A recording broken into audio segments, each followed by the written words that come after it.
How to change chat lock password in WhatsApp. First of all, open WhatsApp and go to the chat section. At the top, tap on lock chats to open your private conversation. Once you are inside, tap on the three verticals dot in the top right corner to open the menu. Now, tap on chat lock settings. Here you will find all the options related to your chat lock. Next, tap on secret code. This is where your current password is managed. First of all, tap on turn off, then tap continue.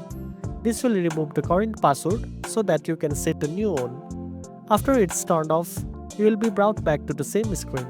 Tap on secret code again. Now you will be asked to enter a new password or code of your choice.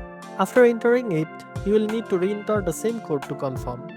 Once done, your new chat lock password is successfully set. Now your locked chats are protected with the updated code. And that's it. Now you know how to change chat lock password in WhatsApp.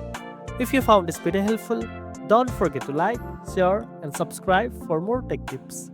Thanks for watching and I'll see you in the next one.